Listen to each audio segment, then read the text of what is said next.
مقابلہ کر سکتے ہیں بلکہ ہم اپنے مستقبل کو بھی سنوار سکتے ہیں۔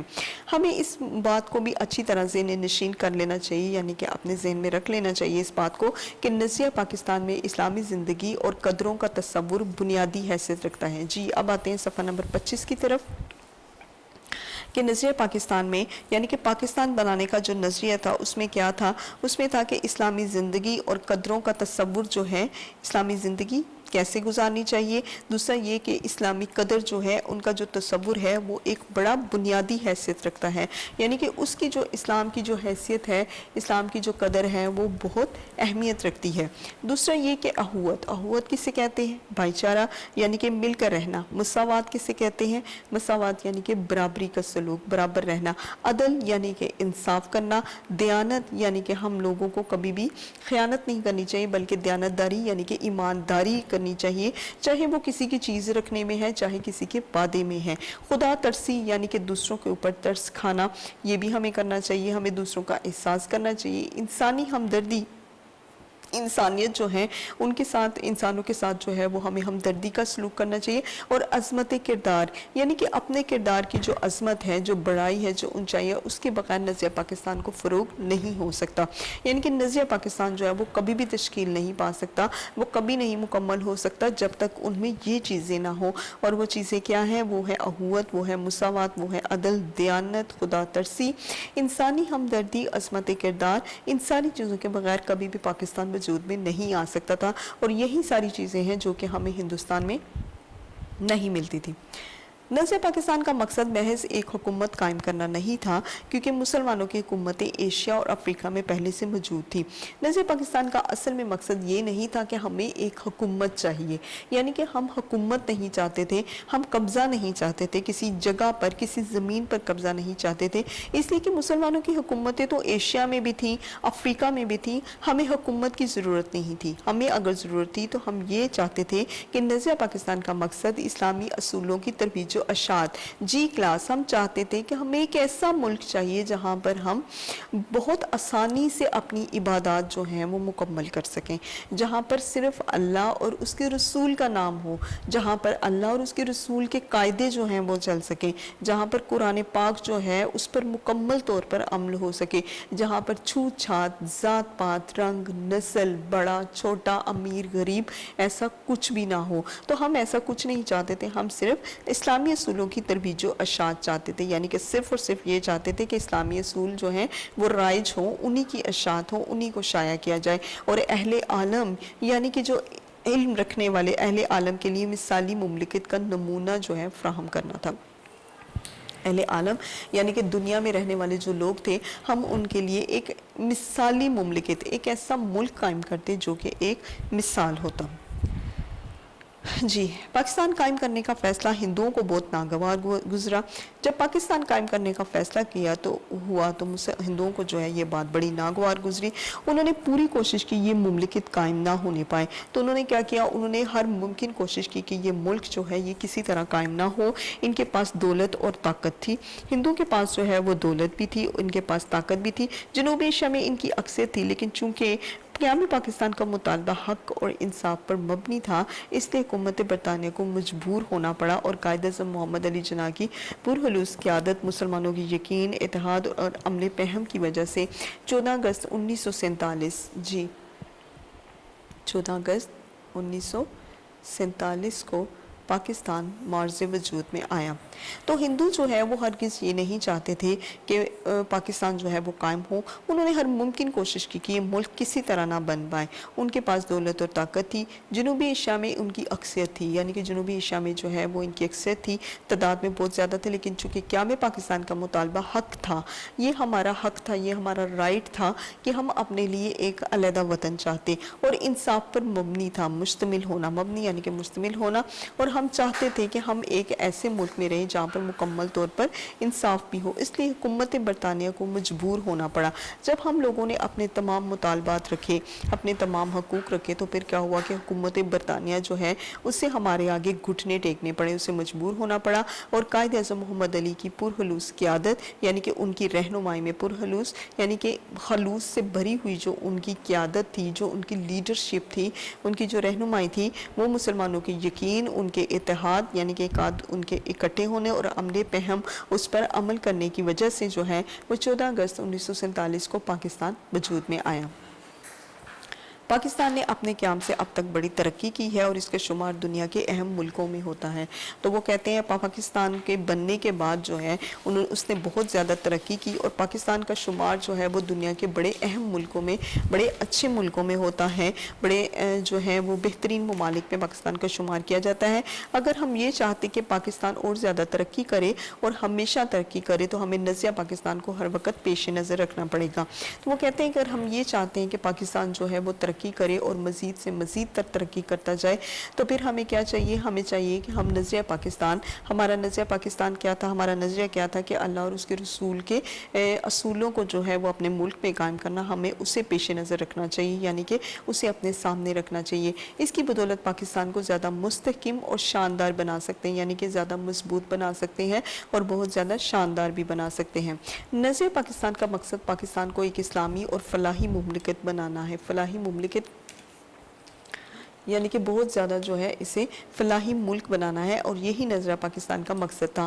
ہمیں ایسا کوئی قدم نہیں اٹھانا چاہیے جس کی وجہ سے خدا اور اس کے رسول کے سامنے ہمیں شرمندہ ہونا پڑے، یعنی کہ ہمارا جو ملک ہے وہ صرف اور صرف اللہ اور اس کے رسول کے اصولوں کے لیے جو ہے، اصولوں پر مبنی جو ہے وہ ہوا تھا، اسی اصولوں پر بنا تھا۔ تو وہ کہتے ہیں ہمیں کوئی بھی ایسا قدم نہیں اٹھانا چاہیے جس کی وجہ سے ہمیں اللہ اور اس کے رسول کے سامنے شرمندہ ہونا پڑے، ہماری گردن جھکے۔ ہمارا جینا اور مرنا پاکستان کے لیے ہونا چاہیے، یعنی کہ ہمارا جو جینا ہے، ہماری جو زندگی اور ہماری موت ہے وہ صرف پاکستان کے لیے ہونی چاہیے۔ قومی مفاد کے سامنے ذاتی مفاد کو دل سے نکال دینا چاہیے۔ قومی مفاد کے سامنے یعنی کہ قوم کے جب ہم مفاد کو دیکھیں، جب ہم اپنی قوم کے فائدے کو دیکھیں تو ہم یہ نہ دیکھیں کہ اس میں کیا ہمارا ذاتی فائدہ بھی ہے، نہیں، ہم نے اپنے ذاتی فائدوں کو دل سے نکال کر جو ہے وہ صرف اپنے قوم کو دیکھنا چاہیے، اپنی قوم کے فائدے کو دیکھنا چاہیے۔ ہر قسم کی گروہ بندی سے بالاتر ہو کر تمام پاکستانیوں کی فلاح و بہبود کی کوشش نظریہ پاکستان کو فروغ دینا ہے۔ ہر قسم کی گروہ بندی یعنی کہ ہمیں کسی بھی طرح کے فرقوں میں نہیں پڑنا چاہیے، ہمیں ان سب سے بالاتر ہو کر یعنی کہ ایک طرف ہو کر، ایک طرف ہٹ کر ہمیں صرف اور صرف پاکستان کی فلاح و بہبود کے لیے یعنی کہ اس کی ترقی کے لیے جو ہے کوشش کرنی چاہیے اور جو پاکستان کا نظریہ ہے اسے فروغ دینا چاہیے، اسے اور زیادہ آگے بڑھانا چاہیے۔ فروغ دینا مطلب بڑھانا۔ اگر ہم نے نظریہ پاکستان کو پیش نظر رکھا اور اپنی سیرت اور کردار کو اس کے مطابق ڈھالنے کی کوشش کی، نظریہ پاکستان یعنی کہ پاکستان کے نظریے کو اگر ہم نے اپنے سامنے رکھا اور اس کی سیرت اور اس کا جو کردار ہے اس کے مطابق ہم لوگوں نے خود کو اور اپنی قوم کو ڈھالنے کی کوشش کی تو دنیا کی دوسری قوموں میں بھی ہمیں امتیاز حاصل ہوگا، یعنی کہ ان دوسری قوموں سے جو ہے وہ ہمارے میں فرق پیدا ہوگا، ہم ایک بہترین قوم کہلائیں گے اور ہم اسلامی اصولوں کی روشنی میں پاکستان کو توانا، یعنی کہ توانا سے مراد یہاں پر ایک مضبوط صحت مند پاکستان، مستحکم، مضبوط، شاندار اور پرعظمت یعنی کہ جس کی بہت زیادہ بڑائی ہو، ہم اسے بنانے میں پوری طرح کامیاب ہوں گے انشاءاللہ۔ جی کلاس تو یہ تھی پڑھائی اور اب ہم جو ہے اس کے خلاصے کی طرف آتے ہیں۔ جی اس سے پہلے ہم نے جو ہے کلاس آپ کو نظریہ پاکستان کی پڑھائی کروائی اور اس کے ساتھ ساتھ ہم نے آپ کو ایکسپلین بھی کر دیا۔ اب جو ہے وہ ہم اس کے خلاصے کی طرف آتے ہیں۔ خلاصہ کیا ہے؟ اب اس کا شروع کرتے ہیں کہ مسلمانوں نے جو ہے وہ ہمیشہ جو ہے تو تحمل مزاجی کو اپنا شیوا بنایا، اور آپ تو جانتے ہی ہیں کہ مسلمان جو ہیں وہ چونکہ اللہ اور اس کے رسول کو ماننے والے ہیں اور اللہ اور اس کے رسول کے احکامات پر چلنے والے ہیں تو ہر معاملات میں جو ہے وہ تحمل مزاجی پر چلتے ہیں، لیکن کفر و الحاد جو ہے وہ غلبہ حاصل کرنا چاہتا تھا، یعنی کہ کفر جو ہے وہ ہمیشہ یہی چاہتا تھا کہ وہ مسلمانوں پر اپنا غلبہ یعنی کہ قبضہ کرے، مسلمانوں پر، وہ کبھی بھی مسلمانوں کو آگے نہیں بڑھنے دینا چاہتا تھا، تو مسلمان جو ہیں وہ اس کے مقابلے میں ڈٹ کر کھڑے رہنا چاہتے تھے۔ اب ایسا ہوا کہ مغلیہ خاندان کا جو بادشاہ تھا، بادشاہ اکبر، ان کی بیجا رواداری اور ملک کی سیاست میں جو ہے وہ ہندوؤں کے حمل دخل کی وجہ سے ملک میں کافرانہ طور طریقے جو ہیں وہ بہت زیادہ رائج ہو گئے تھے، تو بادشاہ اکبر جو ہیں وہ ان کی بیجا رواداری یعنی کہ انہوں نے جو ہے وہ بہت زیادہ ملک کی سیاست میں جو ہے وہ ہندوؤں کے عمل دخل کو شروع کر دیا تھا۔ انہوں نے کیا کیا کہ ہندو جو ہیں وہ ہر معاملات میں وہ انہوں نے شامل کیے، ملک کی سیاست میں شامل کیے، ملک کے جتنے بھی کام تھے ان میں ہندوؤں کو شامل کیا، اور ایسا ہی نہ ہوا بلکہ کافرانہ طور طریقے جو ہیں وہ بہت زیادہ رواج پانے شروع ہو گئے تھے۔ مسلمانوں کی آزادی جو ہے وہ خود ان کے دینی معاملات میں بھی ختم ہو گئی تھی۔ اب ایسا تھا کہ مسلمانوں کی جو اپنی آزادی تھی وہ ان کے دینی معاملات یعنی کہ دین کے جتنے بھی معاملات میں ان میں ختم ہوتی چلی گئی تھی، وہ کھل کر جو ہے وہ اپنے دین کی پیروی نہیں کر سکتے تھے۔ چنانچہ اکبر کے آخری دور میں جب حضرت مجدد الف ثانی نے یہ دیکھا کہ دین جو ہے وہ ختم ہوتا جا رہا ہے، تو پھر انہوں نے ایک طرف سے اسلام کی سربلندی کے لیے جو ہے وہ کھڑے ہوئے اور اسلام کی تبلیغ شروع کر دی۔ آپ نے جہانگیر کے زمانے میں محض دین کی خاطر قید و بند کی سختیاں بھی جھیلی، یعنی کہ جو جہانگیر کا دور تھا اس دور میں جو ہے وہ انہوں نے قید و بند یعنی کہ قید کی بہت زیادہ سختیاں جھیلی، اور دوسرا یہ ہے کہ اسلامی قدروں کو نئے سرے سے فروغ دیا، اسلامی قدروں کو یعنی کہ اسلام کو جو ہے وہ مزید جو ہے وہ بڑھانے کی کوشش کی، اسلام کی جتنے بھی اقدار تھے، اسلام کے جو طور طریقے تھے انہیں بڑھانے کی کوشش کی۔ اب ان کے اثر سے جو ہے وہ شاہ جہاں، اس کا بیٹا اورنگزیب جو ہے وہ دین کا خادم بنا، یعنی کہ دین کا نوکر بنا، لیکن اورنگزیب کے بعد ہی اس کے بیٹوں کے باہمی نفاق اور کمزوری کی وجہ سے مغلیہ سلطنت کا جو ہے وہ زوال شروع ہو گیا۔ کیا ہوا کہ اورنگزیب کے بعد جو ہے ان کے بیٹے جو ہیں ان میں بہت زیادہ جھگڑا پیدا ہو گیا، اور ان کے جھگڑوں اور ان کی کمزوریوں کی وجہ سے ہے جو وہ مغلیہ سلطنت جو ہے وہ اس کا زوال شروع ہو گیا، یعنی کہ مغلیہ سلطنت جو ہے وہ پستی کی طرف گرنا شروع ہو گئی۔ مرہٹوں اور ہندوؤں نے بھی جو ہے اپنے کئی زیادہ گروہ بنا لیے، اور انہوں نے ہر درجہ ممکن کوشش کر کے جو ہے مغلیہ سلطنت کو ختم کرنے کی کوشش کی۔ اب مغلیہ سلطنت کا ختم ہونا ہی تھا کہ انگریزوں نے اپنے قدم جمائے اور ملک میں جو ہے وہ فتنہ فساد پیدا شروع ہو گیا۔ ایسے گئے گزرے حالات میں جو ہے اپنی قوم کو فروغ دینا اور اسلام کے لیے کوشش کرنا یہ ایک بہت بڑا کارنامہ تھا۔ تو ان کارناموں میں جو ہے وہ بہت زیادہ مجدد الف ثانی، دوسرا یہ کہ شاہ جہاں، اورنگزیب، ان کے جو خادم تھے، ان سب نے جو ہے وہ مکمل طور پر کوشش کی کہ ہم جو اسلام ہے اسے فروغ دیں، ہم اپنے ملک میں جو ہے وہ اسلام کی روایات کو رواج دیں، لیکن ایسا جو ہے وہ بہت مشکل کام تھا۔ چنانچہ میسور کے سلطان حیدر علی اور اس کے بیٹے سلطان ٹیپو، اور آپ نے دیکھا ہوگا کہ میسور کے جو سلطان تھے حیدر علی اور ان کا جو بیٹا تھا ٹیپو سلطان، جن کے بارے میں آپ نے سنا ہے کہ وہ بہت زیادہ جنگ و جدل کر چکے ہیں اور انہوں نے دین اسلام کے لیے جو ہے وہ بہت زیادہ کوششیں کی ہیں، تو وہ کہتے ہیں کہ انہوں نے بھی ہندوؤں اور انگریزوں کا ڈٹ کر مقابلہ کیا۔ انہوں نے افغانستان کو، ترکی کو اور فرانس کو بھی جو ہے وہ اپنے ساتھ ملانے کی بہت زیادہ کوشش کی، لیکن ملک کے دوسرے سرداروں نے ان کا ساتھ نہیں دیا اور انہیں جو ہے وہ کامیابی حاصل نہیں کی۔ تو حیدر علی، سلطان حیدر علی اور ان کے جو بیٹے ٹیپو سلطان تھے، انہوں نے بہت زیادہ کوششیں کی کہ ہم ہر ممکن ہندو اور انگریزوں کا مقابلہ کریں، ہم انہیں بر صغیر سے نکالنے کی کوشش کریں انگریزوں کو، لیکن 3 ملکوں نے تو ان کا ساتھ دیا، لیکن جو اپنے ملک کے جو سردار تھے وہ ایسا کرنے میں جو ہے وہ بہت ناکام ہوئے۔ اس زمانے میں شاہ ولی اللہ دہلوی اور ان کے صاحبزادوں نے مسلمانوں کی اخلاقی اور معاشرتی برائیوں کو دور کرنے کی تحریک شروع کی۔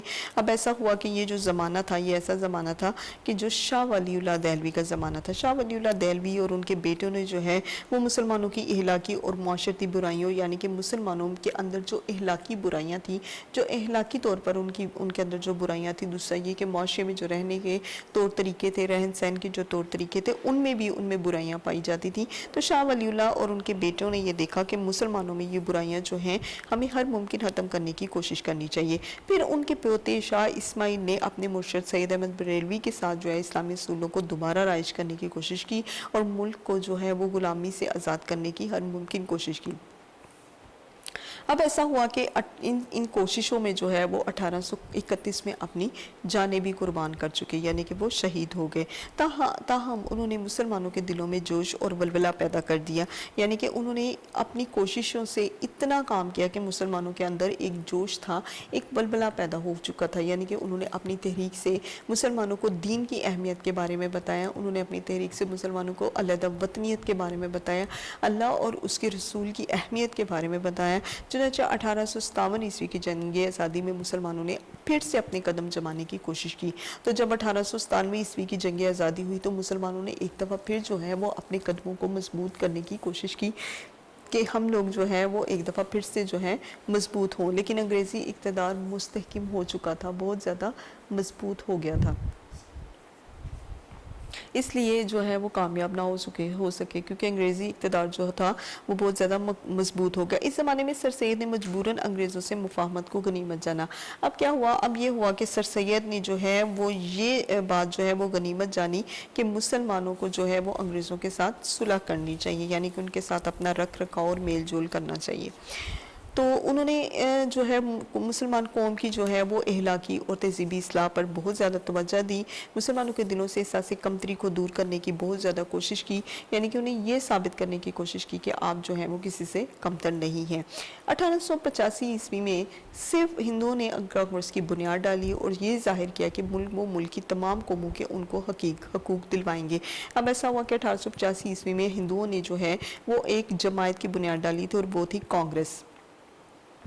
تو کانگریس کی جو جماعت تھی اس میں انہوں نے یہ ظاہر کیا کہ وہ اس جماعت کے ذریعے ملک کے تمام قوموں کو جو ہے وہ ان کے حقوق دلوائیں گے، لیکن بعد میں پتہ چلا کہ یہ کانگریس صرف اور صرف ان کے لیے اپنے لیے تھی۔ انہوں نے مسلمانوں کو ان کے کاروبار سے محروم کر دیا، انہیں ان کے کاروبار سے نکال دیا اور وہ سرکاری ملازمتوں پر بھی قابض ہو گئے۔ اس کے علاوہ انہوں نے جو مسلمانوں کی زبان تھی اردو، اس پر بھی جو ہے ہندی کو زیادہ ترجیح دی اور مسلمانوں کو اردو زبان جو ہے وہ چھوڑنے کا کہا۔ سر سید نے مسلمانوں کو ہندوؤں کی کانگریس اور ان کی سیاست سے علیحدہ کرنے کی کوشش کی، اور ان کے ایک دوست جو ہیں مولانا محمد قاسم نے دیوبند میں مسلمانوں کی تعلیم کی طرف توجہ دی۔ تو دیوبند چونکہ آپ نے پڑھا ہوا ہے کلاس، یہ ایجوکیشن میں اس کا بہت ذکر ہے۔ دوسرا یہ کہ ایس ایس ٹی میں جو ہے یہ ان کا بہت ذکر ہے، دارالعلوم دیوبند۔ تو وہ کہتے ہیں کہ ان کے جو دوست تھے جن کا نام مولانا محمد قاسم تھا، ان کے ساتھ جو ہے انہوں نے بھی جو ہے وہ دینی تعلیم کی طرف بہت زیادہ توجہ دی، جو انہوں نے اپنا دارالعلوم بنایا تھا جس کا نام دیوبند تھا۔ پھر سر سید کے ایک ساتھی تھے جن کا نام نواب وقار الملک تھا، انہوں نے بھی 1906 میں کل ہند مسلم لیگ کے نام سے جو ہے وہ مسلمانوں کی ایک الگ تنظیم کی بنیاد ڈالی تھی۔ اب ان کے جو ایک دوست تھے جن کا نام نواب وقار الملک تھا، تو کلاس یہ بھی جو ہے وہ ایم سی کیوز کی شکل میں آ سکتا ہے۔ تو نواب وقار الملک نے جو ہے وہ 1906 میں جو ہے کل ہند مسلم لیگ کے نام سے ایک تنظیم ڈالی تھی، جس میں وہ جو ہے وہ مسلمانوں کی ایک علیحدہ جماعت جو ہے وہ بنانا چاہتے تھے۔ یہ تنظیم ڈھاکے میں قائم ہوئی۔ ڈھاکہ کیا ہے؟ ڈھاکہ جو ہے وہ ہندوستان کا ایک شہر ہے۔ چنانچہ ہندوؤں نے سازش کر کے مسلمانوں کو بہت زیادہ نقصان پہنچانے کی کوشش کی، اور اس نقصان میں وہ مشرقی بنگال اور آسام کے صوبے کو بھی علیحدہ کرنا چاہتے تھے، جبکہ وہاں پر مسلمانوں کی جو اکثریت تھی وہ بہت زیادہ تھی۔ تو انہوں نے اس کو بھی جو ہے وہ ختم کروا دیا، لہٰذا 1911 میں اس علاقے کو پھر بنگال میں شامل کر دیا گیا۔ تو کہتے ہیں کہ 1911 میں جو ہے اس علاقے کو بنگال میں شامل کیا گیا۔ اب کیا ہوا؟ اس زمانے میں جو ہے وہ ایک بڑی جنگ چھڑ گئی۔ کون سی جنگ؟ پہلی جنگ عظیم جو ہے وہ چھڑی، جس میں انگریزوں کا مقابلہ جرمنی سے ہوا، اور ترکی نے جو ہے وہ جرمنی کا بھرپور ساتھ دیا۔ اس جنگ میں جو ہے وہ انگریزوں کا مقابلہ جرمنی سے ہوا تھا، اور ترکی نے جو ہے جرمنی کا بہت زیادہ ساتھ دیا تھا۔ ہندوستان کے مسلمان چونکہ ترکی کے سلطان کو حجاز کی خدمت کرنے کی وجہ سے خلیفہ اسلام سمجھتے تھے، تو ہندوستان کے جو مسلمان تھے، ہندوستان کے مسلمانوں میں ترکی کا جو سلطان تھا وہ چونکہ حجاز کی بہت زیادہ خدمت کرتا تھا، اور اس خدمت کی وجہ سے جو ہے وہ اسے خلیفہ اسلام سمجھتے تھے، یعنی کہ اسلام کا خلیفہ سمجھتے تھے۔ اس لیے انہوں نے مالی اور طبی امداد بہم پہنچائی، اس لیے اور لہٰذا انہوں نے جو ہے اس کی مالی اور طبی امداد جو ہے ہر لحاظ سے جو ہے اس کی مدد کی، اور جس کی وجہ سے حکومت برطانیہ کو مسلمانوں سے عناد پیدا ہو گیا، لیکن انہوں نے یہاں کے مسلمانوں سے وعدہ کیا کہ اگر وہ جنگ میں جیت گئے، اب یہ تھا کہ وہ مالی اور طبی امداد کی وجہ سے جو ہے وہ بہت زیادہ عناد جو ہے وہ پیدا ہو گیا تھا، انگریزوں کا جو ہے وہ مسلمانوں کے ساتھ دشمنی پیدا ہو گئی تھی۔ پھر کیا ہوا کہ انہوں نے مسلمانوں سے وعدہ کیا کہ اگر وہ اس جنگ میں ہمارا ساتھ دیں گے، اور دوسرا یہ کہ ہمیں اس جنگ میں فتح ہوئی تو ہم جو ہے وہ ترکی کو مزید نقصان نہیں پہنچائیں گے۔ تو لہٰذا یہ ایک لالچ دینے کی انہوں نے کوشش کی تھی مسلمانوں کے ساتھ انہوں نے ایک وعدہ کیا تھا، لیکن یہ وعدہ کیا تھا؟ یہ وعدہ صرف اور صرف ایک دھوکہ تھا، جھوٹ تھا۔ چنانچہ جب انگریزوں کو فتح حاصل ہوئی، وہ کامیاب ہوئے، تو وہ اپنے وعدے سے پھر گئے اور انہوں نے ترکی کی وسیع سلطنت کے ٹکڑے ٹکڑے کر دیے۔ جب انگریزوں کو اس جنگ میں بہت زیادہ فتح حاصل ہوئی تو کیا ہوا کہ انہوں نے جو ہے وہ ترکی کے ٹکڑے ٹکڑے کر دیے۔ یہاں کے مسلمانوں کو اس فریب کی وجہ سے اتنی تکلیف پہنچی، اور انہوں نے بہت زیادہ تکلیف پہنچی، تو وہ کہتے ہیں کہ یہاں کے جو مسلمان تھے انہیں جو ہے وہ اس فریب کی وجہ سے، انگریزوں کے اس دھوکے کی وجہ سے جو ہے وہ بہت زیادہ دکھ ہوا۔ انہوں نے خلافت کے تحفظ کے لیے اب کیا ہوا کہ اپنی جو خلافت تھی ان کی، اس کے تحفظ کے لیے انہوں نے مولانا محمد علی جوہر اور ان کے بڑے بھائی جو ہیں وہ مولانا شوکت علی کی رہنمائی میں جو ہے ایک تحریک شروع کی، اور اس تحریک کو تحریک خلافت کہتے ہیں، اور اس تحریک کے شروع کرنے والے جو تھے انہیں علی برادران بھی کہتے ہیں۔ تو کلاس ان دونوں کے نام جو ہیں وہ آپ کو بتا بھی دیے گئے، یہ آپ کو ایم سی کیوز میں بھی آ سکتے ہیں۔ اب ایسا ہے کہ اس زمانے میں ہندوؤں نے مسلمانوں کو ہندو بنانے کے لیے شدی کی تحریک شروع کی۔ یہ شدی کی تحریک کیا ہوتی ہے؟ یہ تحریک شدی ایسی تحریک تھی جس میں مسلمانوں کو ہندو بنایا جاتا تھا زبردستی۔ اور دوسرا یہ کہ مسلمانوں کو ختم کرنے کے لیے جو ہے وہ سنگٹن کی تحریک بھی شروع کی جاتی تھی۔ پھر 1928 میں کانگریس نے جو نہرو رپورٹ شائع کی، اس میں مسلمانوں کے لیے علیحدہ نمائندگی کا اصول جو وہ 12 سال پہلے تسلیم کر چکی تھی بالکل نظر انداز کر دیا۔ اب ایسا ہوا کہ 1928 میں جو ہے وہ کانگریس نے جو رپورٹ شائع کی، جو نہرو رپورٹ شائع کی، اس میں مسلمانوں کے لیے ایک علیحدہ نمائندگی کا اصول بھی تھا کہ یعنی کہ مسلمانوں کو جو ہے وہ علیحدہ جماعت کا جو ہے وہ نام دیا جائے، ایک علیحدہ جماعت جو ہے وہ تصور کیا جائے۔ تو وہ جو ہے وہ 12 سال پہلے تو تسلیم کی جا چکی تھی، لیکن اب جو ہے اسے بالکل نظر انداز کر دیا گیا تھا۔ اب یہ کیا ہوا، اب تھا کہ مسلمانوں میں بڑا جوش پیدا ہوا، انہیں یقین ہوا کہ چونکہ ان کا جو دین ہے، ان کی جو تہذیب ہے، یعنی کہ ان کے جو رہنے سہنے کے طور طریقے ہیں، ان کی جو معاشرت ہے وہ غیر مسلموں سے بالکل مختلف ہے، یعنی کہ وہ غیر مسلموں سے جو ہے وہ بالکل ہٹ کر ہے، وہ غیر مسلموں کی طرح نہیں ہے، اس لیے کسی حالت میں ہندوؤں سے تعاون نہیں ہو سکتا، یعنی کہ وہ ہندوؤں کے ساتھ جو ہے وہ کسی حال میں بھی نہیں مل سکتے۔ چنانچہ 1930 میں مسلم لیگ کے الہ آباد والے اجلاس میں جو ہے علامہ اقبال نے مسلمانوں کے لیے ایک علیحدہ وطن بنانے کی تجویز پیش کی۔ اب جب یہ سارے حالات انہوں نے دیکھے تو انہوں نے کیا کیا، انہوں نے مسلمانوں کے لیے، علامہ اقبال نے مسلمانوں کے لیے ایک علیحدہ وطن بنانے کی تجویز پیش کی، ایک علیحدہ وطن بنانے کی رائے دی۔ 4 سال کے بعد جب قائد اعظم محمد علی جناح نے مسلم لیگ کی صدارت کا مستقل طور پر عہدہ قبول کیا تو انہوں نے اس تجویز کو عملی جامہ پہنانے کی، یعنی کہ اسے مکمل کرنے کی ہر ممکن کوشش کی۔ تو لہٰذا 23 مارچ 1940 کو انہوں نے لاہور کے ایک جلسے میں واضح طور پر اعلان کیا تھا کہ جن علاقوں میں مسلمانوں کی اکثریت، یعنی کہ جن علاقوں میں جو ہیں وہ مسلمان بہت زیادہ ہیں، وہاں پر ایک آزاد اسلامی ریاست قائم کی جائے، یعنی کہ وہاں پر ایک ایسی اسلامی ریاست قائم کی جائے جو مسلم ہو، جہاں پر مسلمان جو ہے وہ آزادی سے اپنی زندگی گزار سکیں۔ اس اعلان کو جو ہے وہ قرارداد پاکستان کے نام سے یاد کیا جاتا ہے، جس کی روح سے مسلمانوں کو آزاد اور خود مختار حکومت جو ہے وہ قائم کرنے کا فیصلہ ہوا۔ اب یہ جو قرارداد پاکستان تھی، یہ جو اعلان تھا، اس کی روح سے ہی جو ہے وہ مسلمانوں کو آزاد اور خود مختار حکومت جو ہے وہ قائم کرنے کا فیصلہ جو ہے وہ کیا تھا مسلمانوں نے کہ ہم ایک ایسا ملک چاہتے ہیں جہاں ہم آزادی سے رہ سکیں۔ اب یہاں پر یہ بات جو ہے وہ سمجھ لینا بہت زیادہ ضروری ہے کہ دنیا میں قومیت کی تشکیل کی 2 بنیادیں ہیں، ایک وہ جو مغربی مفکرین نے قائم کی اور دوسری وہ جو رسول مقبول صلی اللہ علیہ وسلم نے قائم کی ہے۔ جی کلاس، تو یہاں پر کیا بات غور طلب ہے، یہاں پر یہ بات جو ہے وہ بڑی غور طلب ہے کہ 2 طرح کی قومیت جو ہے وہ قائم کی گئی تھی، ایک مغربی مفکرین نے یعنی کہ مغربی سوچ بچار رکھنے والوں نے قائم کی تھی، اور دوسری وہ جو رسول پاک صلی اللہ علیہ وسلم نے قائم کی تھی۔ اہل مغرب نے خاندانی، نسلی، قبائلی بنیادوں میں ذرا وسعت پیدا کر کے قومیت کی بنیادیں جغرافیائی حدود پر استوار کی۔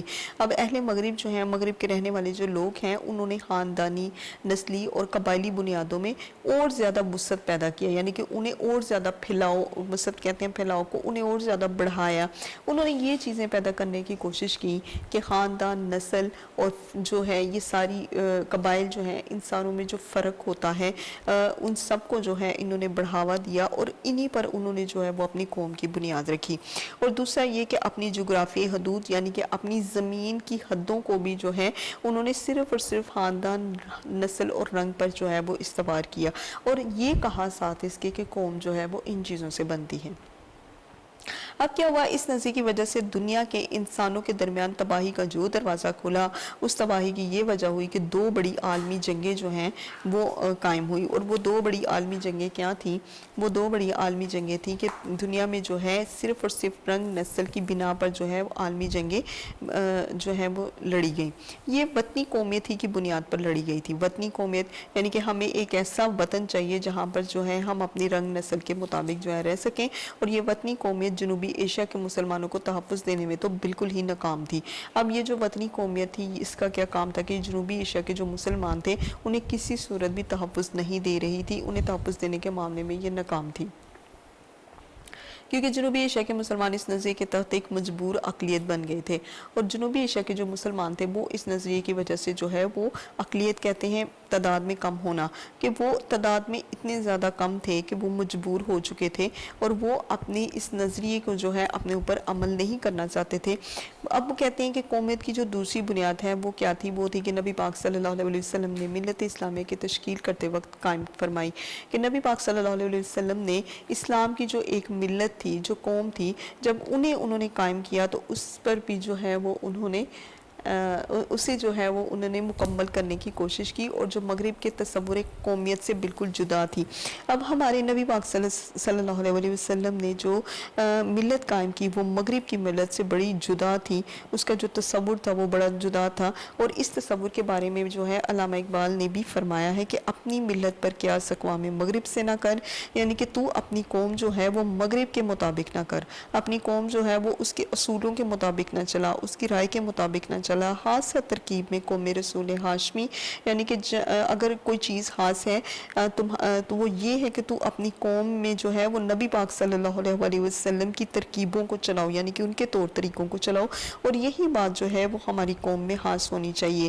ان کی جمعیت کا ہے ملک و نسب پر انحصار، ان کی جمعیت یعنی کہ جو ان کی گروہ، ان کا جو گروہ ہے، جو غیر ملکی جو گروہ ہیں، ان کا کیا ہے انگریزوں کا؟ ان کا یہ ہے کہ ہم وہ ملک پر اور وہ نسب یعنی کہ وہ خاندان پر جو ہے وہ انحصار کرتے ہیں، وہ رنگوں پر انحصار کرتے ہیں۔ قوت مذہب سے ہے مستحکم ہے جمعیت تیری، تو وہ کہتے ہیں قوت جو ہے وہ مذہب سے ہے، اور مذہب کے بعد جو ہے وہ تمہاری جماعت جو ہے وہ اور مضبوط ہو جاتی ہے، یعنی کہ تم جتنا اپنے مذہب کو مضبوط کرو گے تمہاری جماعت اتنی ہی مضبوط ہو جاتی ہے۔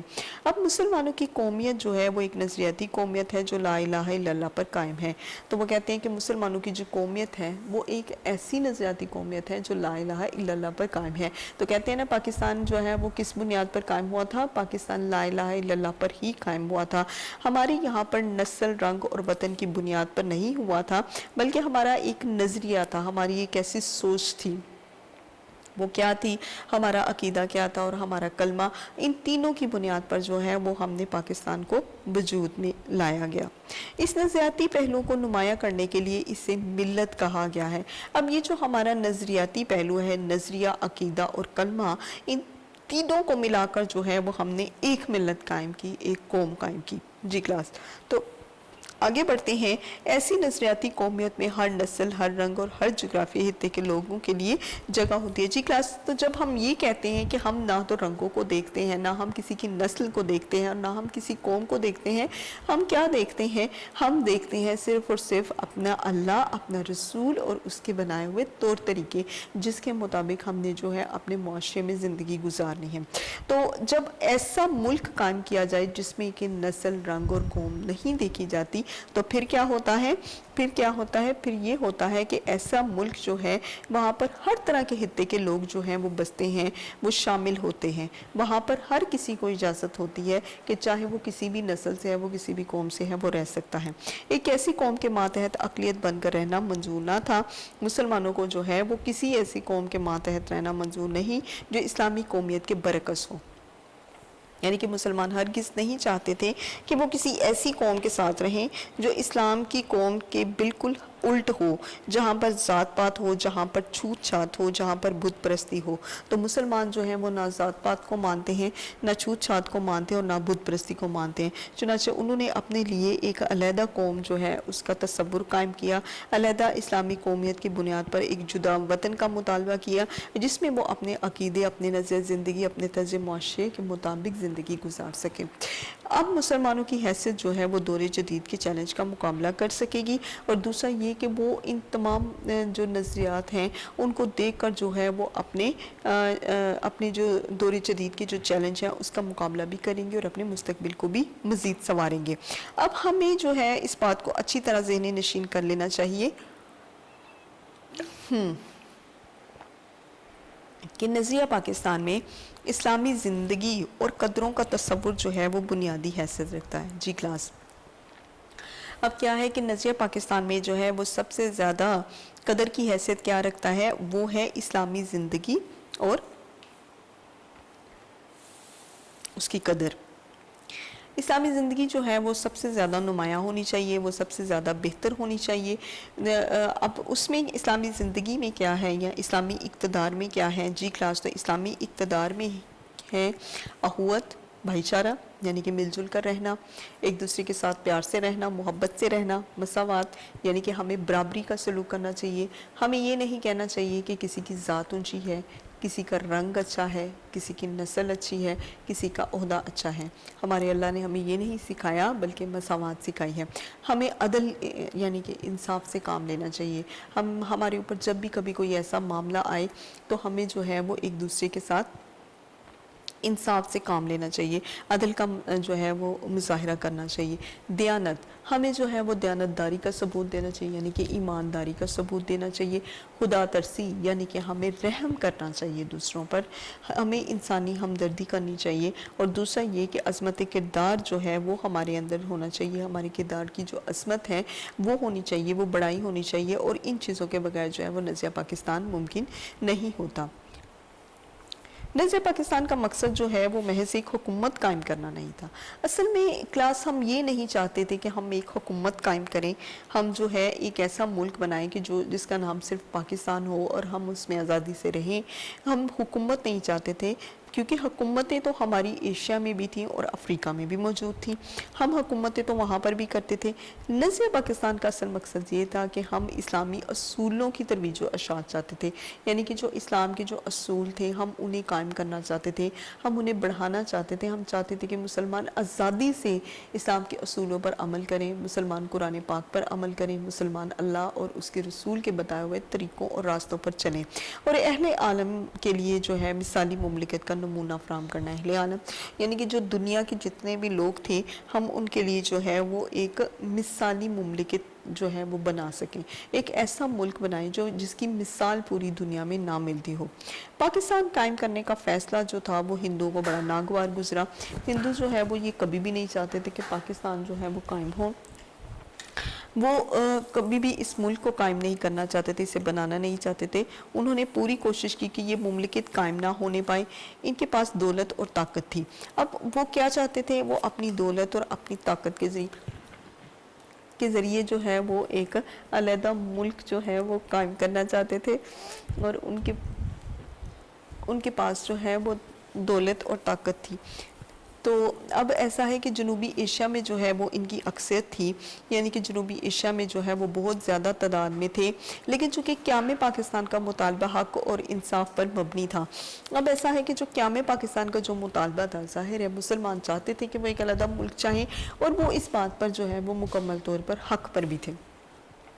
اگر وہ چاہتے تھے کہ وہ علیحدہ ملک لیں تو اس میں کوئی برائی نہیں تھی، اس میں کسی قسم کا کوئی مضاحکہ نہیں تھا، وہ ان کا حق تھا اور وہ انصاف پر بھی مبنی تھا. یعنی کہ وہ ایک ایسا ملک چاہتے تھے کہ جہاں پر وہ جو ہے اپنے طریقوں کے مطابق زندگی گزار سکیں. وہ ہندوؤں کے انڈر جو ہے وہ اپنی زندگی گزارنا نہیں چاہتے تھے، تو اس لیے جو ہے حکومت برطانیہ کو مجبور ہونا پڑا.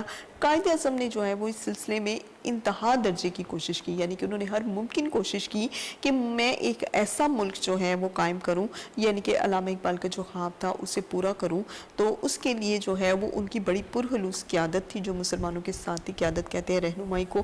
تو قائد اعظم نے جو ہے وہ مسلمانوں کے ساتھ بڑی پرخلوص، بڑی خالصانہ طور پر جو ہے اپنی رہنمائی پیش کی. مسلمانوں کے یقین کو، ان کے اتحاد کو، یعنی کہ ان کا جو یقین تھا، یقین کیا تھا کہ ہم جو ہے وہ ایک علیحدہ ملک چاہتے ہیں. ان کا جو اتحاد کیا تھا کہ وہ اکٹھے رہنا چاہتے ہیں، اور عمل پہم کہ وہ اس یقین اور اس اتحاد کو جو ہے وہ عملی جامہ بھی پہنائیں گے، وہ اس پر عمل بھی کریں گے. تو ان ساری چیزوں کو دیکھتے ہوئے جو ہے وہ قائد اعظم نے 14 اگست 1947 کو پاکستان جو ہے وہ وجود میں لایا. اب کیا تھا، پاکستان نے اپنے قیام سے اب تک بڑی ترقی کی اور اس کے شمار جو ہے وہ دنیا کے بڑے بہترین ملکوں میں بھی ہوتا ہے. تو کہتے ہیں کہ پاکستان جب قائم ہوا تو اس نے بہت زبردست جو ہے وہ ترقی بھی کی. آہستہ آہستہ مسلمانوں نے جو ہے اسے دنیا میں لانے کی کوشش کی، اس کا ایک نام پیدا کرنے کی کوشش کی. اگر ہم چاہتے ہیں کہ پاکستان اور زیادہ ترقی کرے اور ہمیشہ ترقی کرے تو ہمیں نظریہ پاکستان کو ہر وقت جو ہے وہ پیش نظر رکھنا ہوگا. تو وہ کہتے ہیں اگر ہم یہ چاہتے ہیں کہ پاکستان مزید سے مزید ترقی کرے تو ہمیں کیا چاہیے؟ ہمیں چاہیے کہ ہم نظریہ پاکستان جو ہے اسے مزید جو ہے وہ فروغ دینے کی کوشش کریں. اور نظریہ پاکستان کیا تھا؟ اللہ اور اس کے رسول کے بتائے ہوئے طریقوں اور اصولوں پر چلنا. اس کی وجہ سے جو ہے ہم پاکستان کو زیادہ مستحکم یا زیادہ مضبوط اور شاندار بھی بنا سکتے ہیں. اب نظریہ پاکستان کا مقصد جو ہے وہ پاکستان کو ایک اسلامی اور فلاحی ریاست بنانا ہے. نظریہ پاکستان کا مقصد کیا ہے؟ نظریہ پاکستان کا مقصد تھا کہ ہم پاکستان کو ایک ایسی اسلامی اور فلاحی ریاست یعنی کہ دوسروں کی فلاح و بہبود کے لیے جو ہے وہ ایک ملک بنائیں کہ جو دوسروں کے فائدے کے لیے بھی سوچے. ہمیں ایسا قدم نہیں اٹھانا چاہیے جس کی وجہ سے اللہ اور اس کے رسول کے سامنے ہمیں شرمندہ ہونا پڑے. تو وہ کہتے ہیں ہمیں ہرگز جو ہے وہ اس طرح کا کوئی قدم نہیں اٹھانا چاہیے کیونکہ ہم نے پاکستان ہی لا الہ الا اللہ کی بنیاد پر قائم کیا تھا. تو ہمیں جو ہے اس بنیاد کو قائم رکھنا چاہیے اور اس پر عمل بھی کرنا چاہیے. ہمارا جینا مرنا جو ہے وہ صرف اور صرف اس ملک کے لیے ہونا چاہیے. قومی مفاد جب ہمارے سامنے ہو تو ہم کبھی بھی اپنے ذاتی فائدوں کو نہ دیکھیں. ہم کبھی بھی یہ نہ دیکھیں کہ ہمارا ذاتی فائدہ کیا ہے. اس کے علاوہ جو ہے ہر قسم کی گروہ بندی یعنی کہ فرقہ بندی جو ہے ہمیں اس سے جو ہے فرقہ بندی جو ہے وہ اس سے ہٹ کر جو ہے کام کرنا چاہیے. پاکستان کی ترقی کے لیے کوشش کرنی چاہیے. نظریہ پاکستان کو فروغ دینا چاہیے. اگر ہم نے نظریہ پاکستان کو پیش نظر رکھا یعنی کہ پاکستان کا جو نظریہ تھا لا الہ اس کو پیش نظر رکھا تو ہم اپنی سیرت اور کردار کو بھی مزید ڈھالنے میں جو ہے وہ آگے جائیں گے. اس کے علاوہ دنیا میں ہم اپنا نام پیدا کریں گے. اور دوسری بات یہ کہ ہم نظریہ پاکستان کے پیش نظر اپنی سیرت اور کردار میں دوسری قوموں سے بہت زیادہ جو ہے ہم میں فرق پیدا ہو جائے گا. ہم میں اور دوسری قوموں میں فرق ہوگا اور ہم اسلامی اصولوں کی روشنی میں پاکستان کو مضبوط, مستحکم, توانا, شاندار اور پرعظمت یعنی کہ اس کا ایک نام بنانے کی پوری کوشش کریں گے انشاءاللہ. تو کلاس آپ کو جو ہے اس کی پڑھائی بھی کروائی ہے, اس کے الفاظ بانی بھی کروائی ہیں, اس کا خلاصہ بھی کروایا ہے. اب جو ہے میں آپ کو اس کے جو رائٹر ہیں یعنی کہ اس کے جو مصنف ہیں ان کے بارے میں بتا دیتی ہوں تاکہ آپ انہیں بھی کریں کیونکہ کلاس ایم سی کیوز میں جو ہے وہ مصنف کے بارے میں بھی ذکر آتا ہے. صفحہ نمبر 21 میں جو ہے نظریہ پاکستان کے جو رائٹر ہیں ڈاکٹر غلام مصطفیٰ خان ان کے بارے میں ہے. تو آپ جو ہے ان کی تاریخ پیدائش کریں. اب ان کی تاریخ پیدائش جو ہے میں آپ کو لکھ کے بتا دیتی ہوں. 1912 ان کی تاریخ پیدائش تھی اور ان کی وفات کا جو سن تھا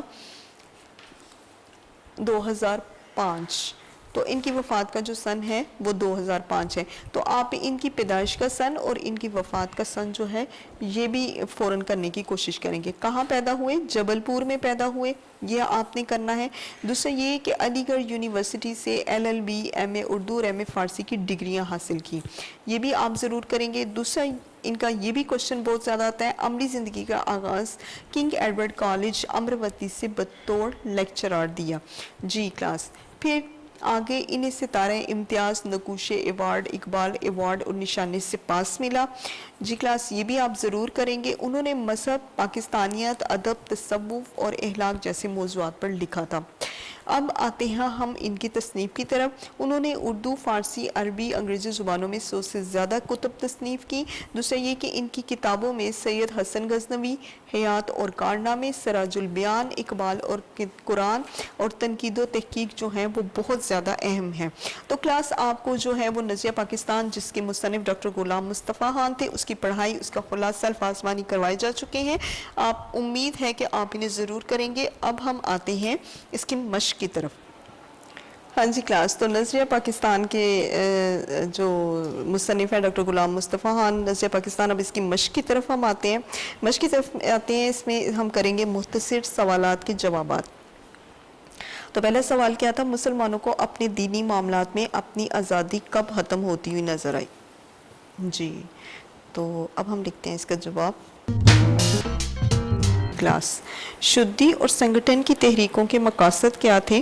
جب علی برادران نے تحریک خلافت شروع کی تو اس زمانے میں ہندوؤں نے شدی کی تحریک جو ہے وہ چلائی جس کا مقصد مسلمانوں کو ہندو بنانا تھا اور پھر ان کو ختم کرنے کے لیے سنگٹن کی تحریک شروع کی. تو کلاس اب اس کے بعد جو ہے وہ MCQs کی طرف ہم آتے ہیں. تو آپ کو اس کا جو ہے پڑھائی وغیرہ کروانے کے بعد ہاں جی کلاس. تو جماعت ہم اردو لازمی کا جو صفحہ نمبر 26 ہے اس صفحے پر جو ہے آپ کے MCQs ہیں، یعنی کہ درست جواب کے سامنے جو ہے وہ ٹک کا نشان لگانا ہے، اور یہ سبق نمبر جو ہے نظریہ پاکستان جو ہے اس کے MCQs ہیں. ٹھیک ہو گیا کلاس؟ تو سبق کے پہلا ہم پڑھتے ہیں، سبق کے مصنف کا نام کیا ہے؟ نمبر 1 ڈاکٹر سید عبداللہ، ڈاکٹر غلام مصطفیٰ خان، سر سید احمد خان یا جمیل الدین عالی. تو یہ تھے ڈاکٹر غلام مصطفیٰ خان. تو اس کے اوپر جو ہے ہم ٹک کا نشان لگائیں گے. اکبر کے دور میں دین کی سر بلندی کے لیے کس نے سختیاں جھیلیں؟ 1 حضرت مجدد الف ثانی، 2 شاہ ولی اللہ، 3 سید احمد بریلوی یا پھر شاہ اسماعیل شہید. تو یہ تھے حضرت مجدد الف ثانی. سید احمد بریلوی اور شاہ اسماعیل کب شہید ہوئے؟ 1821 میں، 1831 میں، 1841 میں یا پھر 1857 میں. تو وہ تھے 1831 عیسوی میں جو ہے وہ شہید ہوئے تھے. کانگریس کب قائم ہوئی تھی؟ 1885 میں، 1886 میں، 1895 میں یا پھر 1906 میں. تو کانگریس جو ہے وہ 1885 میں قائم ہوئی تھی. اب آتے ہیں مسلم لیگ کس نے قائم کی؟ سر سید احمد خان، نواب محسن الملک قائد اعظم یا پھر نواب وقار الملک. تو یہ تھی نواب وقار الملک نے جو ہے وہ قائم کی تھی مسلم لیگ. اب آتے ہیں ہم اگلے کی طرف. مصنف نے دنیا میں قومیت کی تشکیل کی بنیادیں بتائی ہیں 1 2 4 یا پھر 8. تو قومیت کی تشکیل کی بنیادیں جو تھی وہ 2 تھی. تو جی کلاس صفحہ نمبر 26 پہ جو ہے وہ MCQs وہ بھی ہو چکے ہیں. تو جماعت دہم اردو لازمی کا جو سبق نمبر 4 تھا نظریہ پاکستان، ہم نے آپ کو اس کی پڑھائی، اس کے الفاظ مانی، خلاصہ، اس کی مشق میں اس کے مختصر سوال جواب اور اس کے MCQs جو ہیں وہ بھی کروا دیے ہیں. تو امید ہے کہ آپ سب جو ہیں اچھی طرح سے پڑھیں گے اور اس کو سمجھیں گے بھی. اللہ حافظ، فی امان اللہ. ویڈیو پسند آئی تو لائک کریں، اپنی رائے کمنٹ کریں. ایسے ہی مزید ویڈیوز کے لیے ہمارا چینل سبسکرائب کریں اور بیل کا آئیکن دبائیں تاکہ آپ کو ہر ویڈیو کا نوٹیفیکیشن ملتا رہے.